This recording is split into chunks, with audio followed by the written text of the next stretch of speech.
It's the Royal Oak Show with Carlo Ginotti. Tonight's guest, local leader dog trainer Sarah Stevens and the Mydols. And now, Carlo Ginotti. All right. Welcome back to the Royal Oak Show. Boy, do we have a good show for you tonight. Andy, you excited about tonight? Very much so, Carlo. Well, I'll tell you what. You know, this is sort of an anniversary for Andy and myself. Andy Aubrey, of course, I'm referring to our very own Royal Oak announcer. This is an anniversary. This is our 4th taping of the Royal Oak Show. A lot of people didn't think we were going to make it this far. 4 shows together, and not once has he called me Carlos. So maybe I've jinxed it.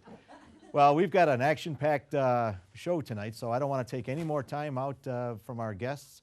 Our first guest tonight is Sarah Stevens from Leader School for the Blind. And of course, she's got a friend with her tonight. We're going to meet her and her friend Palmer.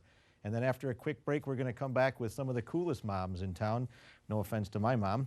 I'm talking, of course, for the moms that make up the rock band, the Mydols. And we're going to be back in just a moment. But Andy, you're going to tell us, Andy, by the way, is a rock and roller himself.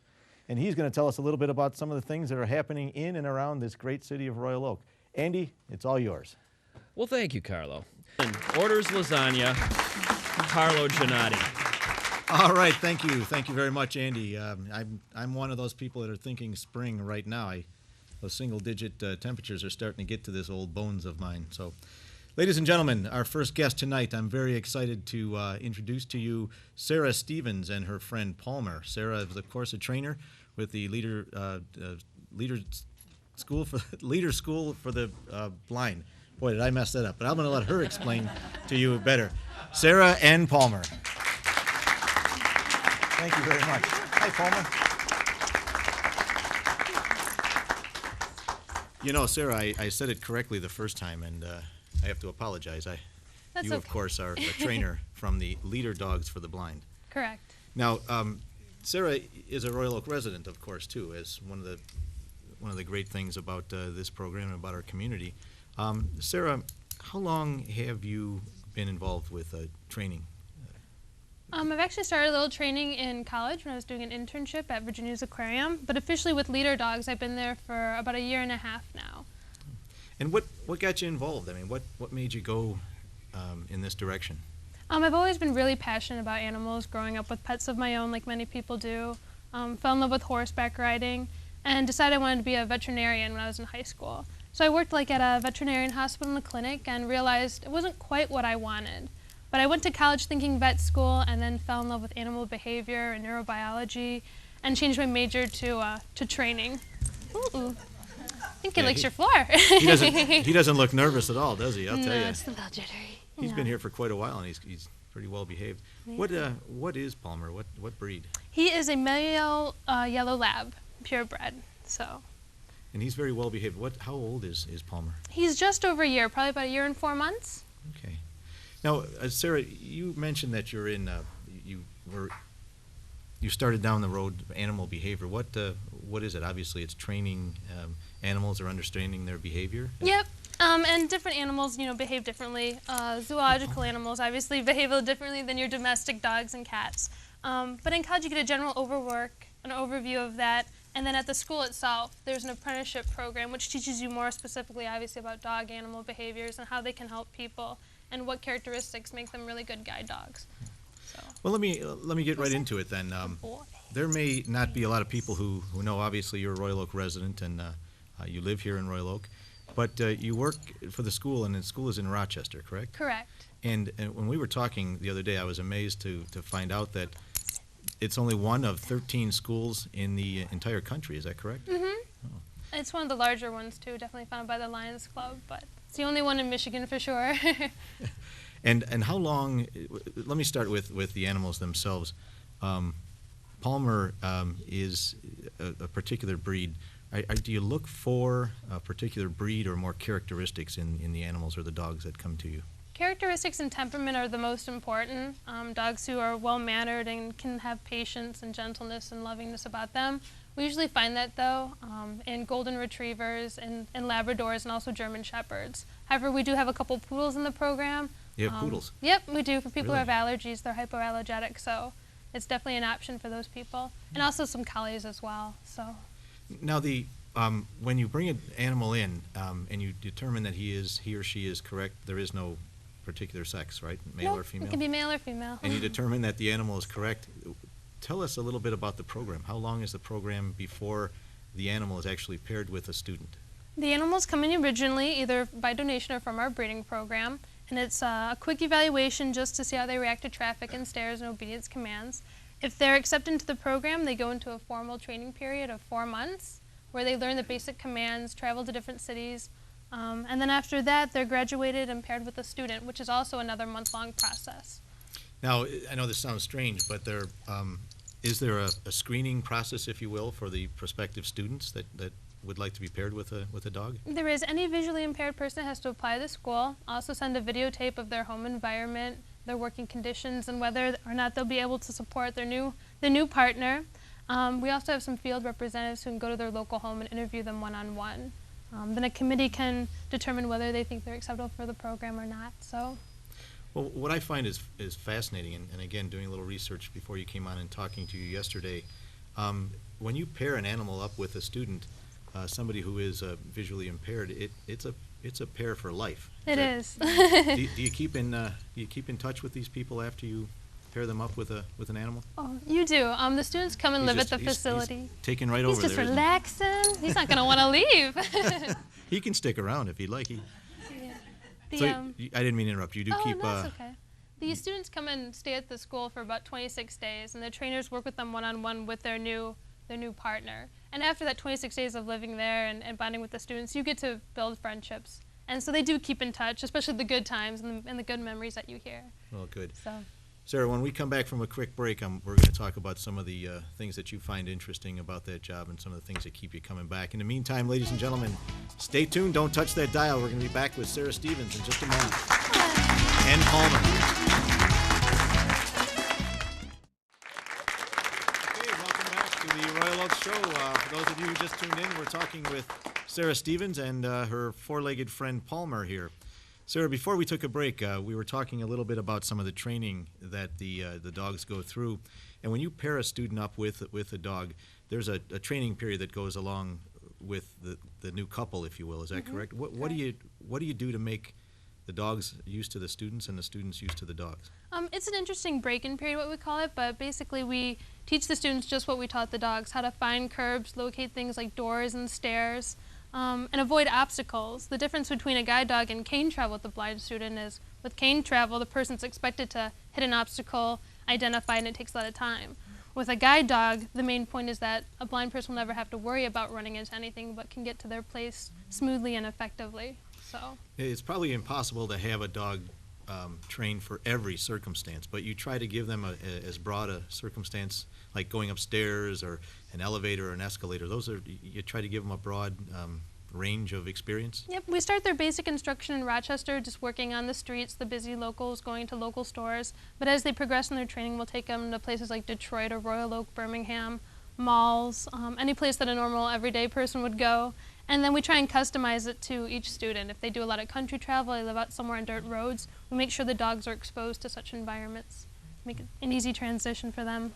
And again, it's a continuation. I mean, they don't get paired up and then you never see them again. There's always new training, and I imagine the humans have to get used to the animals as well, body language, so to speak. Right. We definitely tell the students it's going to take about 6 months to a year for them to be really bonded with the animal and be able to read the animal, just like the animal can read them and sense them.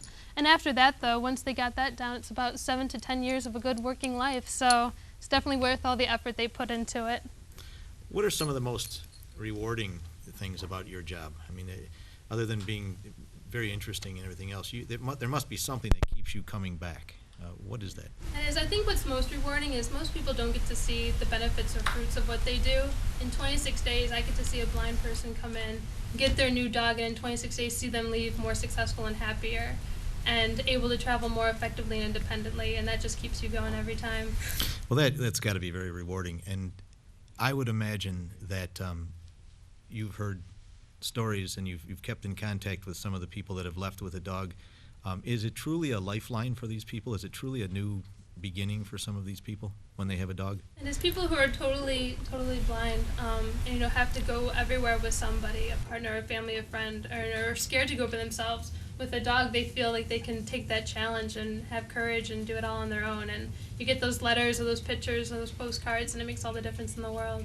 And you have students, you have people from all over the world, I understand. This is not just from the Royal Oak area. You have people that come to this area, but they live in other parts of the world. Is that true? Yep, we have people all from the U.S. We also have connections with the school in Taiwan and also ONCE, which is a school in Spain. And we have different students come internationally as well. So you get a little bit of everybody, just like all the dogs.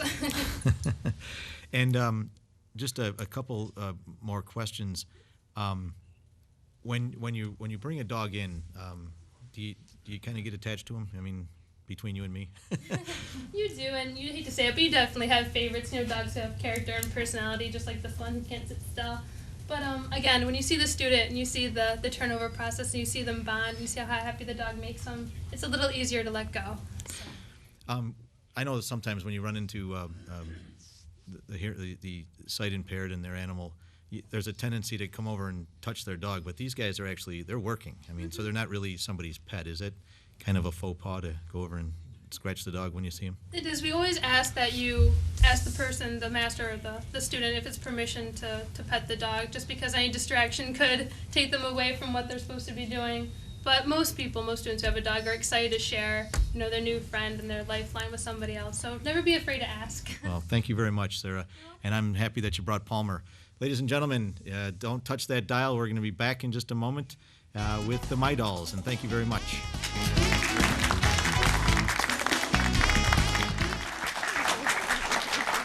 All right, welcome back to the Royal Oak Show. Ladies and gentlemen, I am proud to announce that we have, as I said at the beginning of the show, some of the coolest moms in this area. I'm, of course, speaking of the Mydols. Let me begin by showing you, this is from the People magazine in October of 2004. So we have some real stars on this show. Ladies and gentlemen, I think you can see that we have our honored guests here starting from the other side. That's Judy Davids, correct? Yes. And we have Pat McGough-Wujcik. And we have Paige Gilbert, and these are 3 of the 4 of the Mydols, correct? That's right. Now, Kara Rasmussen is not with us tonight. Yeah, she's been unwell, so okay. she I hope couldn't make it. She's the lead vocal, correct? She is, yes. So I hope she gets better soon. Yeah, we need her. Now, Judy, I'll start with you. You play the guitar, correct? Right. All right, and Pat, you are the drums, and Paige, that would leave the bass. Yes. Okay, and the Mydols, you guys are the rockin' moms, of course, and this isn't just shtick. I mean, you actually are moms, and I think I read somewhere where you have how many kids between the 4 of you? 10. 10 We're all kids. looking at each other, yeah. You- Too many. Yeah, take off your shoes and everything to count Right. some of those. Okay. So this is really, I mean, you guys are really moms and you're really rock and rollers. And, and now you've reached the pinnacle of your success. You've been on the Royal Oak Show. Yes, so, exactly. so you can just retire Exactly. from People magazine to the Royal Oak Show. Yeah. And all of you are from this area, correct? That's correct. Yeah, we all live live within. They live half right mile. next. They Yeah, live we right live next to next each door. other, Yeah. and we all live within walking distance of like Don Darrow High School. So. And you have a fascinating story, and we're going to get to it in just a moment. There's some video that you brought with us tonight. But the amazing thing is before you started, none of you had any musical experience at all. Is that correct? That's correct. Yeah, I had been taking guitar lessons for about a month, and I was having a Memorial Day barbecue party, and I told the women of my neighborhood association that I wanted to start a rock band. And we actually, 2 days later, we all showed up at the Inn Place and had like a karaoke night. That's the Inn Place right in Royal Oak. Yep. Not that I know where it is, but I just... It was a really interesting night because I not a saw, bar. yeah, I library. saw my neighbors I saw my one neighbor leave her house and she was walking down the street, and then I saw my other neighbor come out of her house, and by the time they got to my house, they were like 4 women strong, and my husband was like, "What is going on?" And we all marched into the Inn's Place, and by the end of the summer, there were only 4 of us that were So you serious. guys were just hanging around a barbecue, and you basically decided to start up a band without any experience at all. Is that... Well, and that's the whole thing that I want to qualify when you're saying we're moms and musicians. We're really moms that decided to form a band, and in order to do that, we had to actually learn how to play instruments because That's none the- of us knew how. Well, I don't And think... buy My anything instruments, before. When I heard that, my jaw dropped because, at least you know, when you start down this road, you kind of want to at least know how to hold the guitar or hold the drums. Yeah. And, you didn't even bass- have a set of drums when you played the first show, did you? We just borrowed stuff. I'd only played the drums 6 times before we had our first show. 6 times. Well, we're going to get to that in just a moment, but I think you brought some. This is high-class stuff here. You brought some video here. Paige, you're going to set it up for us? Yes, the video is from a documentary that's being filmed by an independent maker called Kate Perotti from LA. It's called Moms That Rock. All right, let's see what we've got. Let's watch the monitors here. We're the Mydols, and if you've never heard us before, we're an all-moms band. And if you don't like our music, you can go to the bar and get another beer, because the more you drink, the better we sound. This first song's called the Mydol Twist. 1!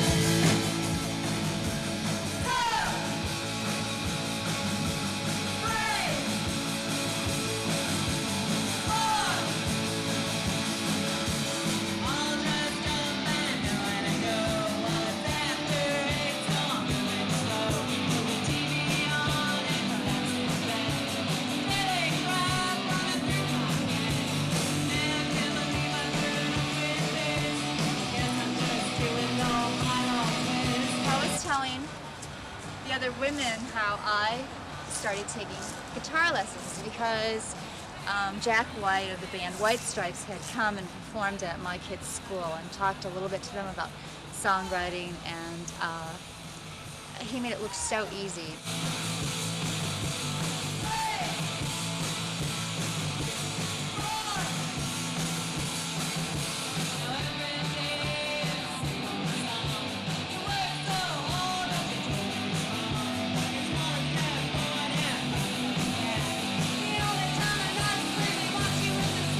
Taught them how to count, tap their feet, play together, point their guitars like weapons. Yeah. You know, the basic necessities of being in a rock band.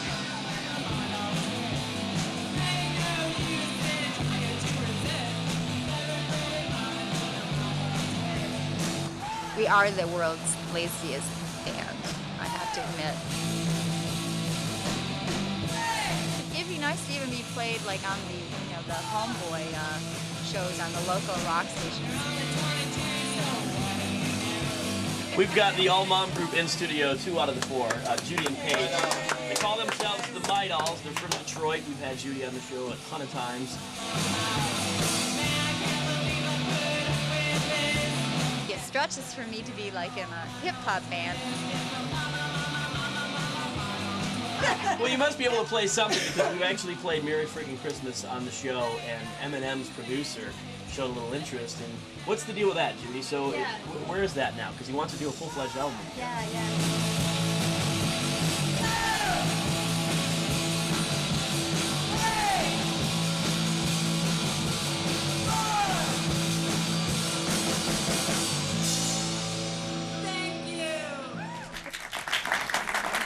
Stay tuned. In just a brief moment, we're going to be back with the Mydols. Thank you very much. Don't touch that dial. Okay, welcome back. In case you just tuned in, we've got the Mydols with us. That was a great video that we just saw, and that was produced and filmed by someone that. Kate Perotti. Right, okay. and she's been following a lot of the mom bands.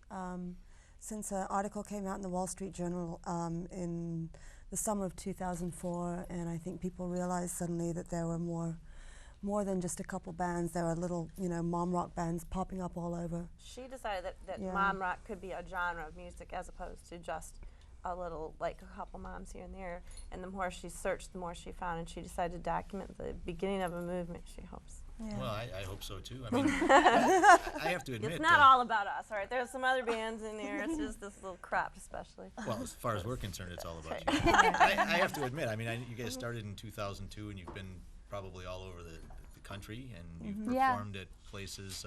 Give me an example of where you performed. We played in New York City a couple of times. We played in Cleveland, Chicago. We played in St. Paul in front of 2,000 people at a roller derby bout. Yeah, Toronto. We played. We were on the Greg Behrendt show in Los Angeles. Anything like this show? Was it? Oh, this is way bad. more High class. Do we pick our guests the right way or what? Is way more attractive on this show. Now let's hear more about that. You're tall. Bring this around. You're taller, thinner. I'll just stay behind this desk if you don't mind.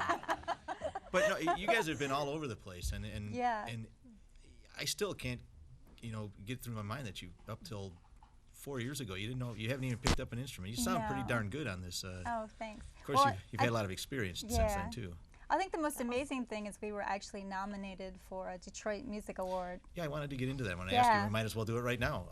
What's up? What's up with that? We have a CD that's called Born to Iron, which is a takeoff of Bruce Springsteen's Born to Run. I got a phone call one day saying, congratulations, you've been nominated, and I thought it was a joke, or I thought it was something I paid for. I thought I sent somebody $25 and I won like some kind of fake award. Call from Ed McMahon and he's going to be at your door. Right, and so we went to the Detroit Music Awards, and that was really, really weird. If you would have asked me in the beginning if I thought we'd be in People magazine, I would have said yes, but if you would have asked me if I thought we'd be nominated for a music award, I'd say no way. We've always been like, in the lifestyle section. We've hardly ever had anybody take our music seriously. I think they appreciate the humor in our lyrics, and they get the shtick of mommy, But you're getting to the point now where people, like you say, they're actually appreciating your talent, and they're listening to your music, and hopefully it's going to get better. I know it's hard to beat this, but it's going to get better from this point on.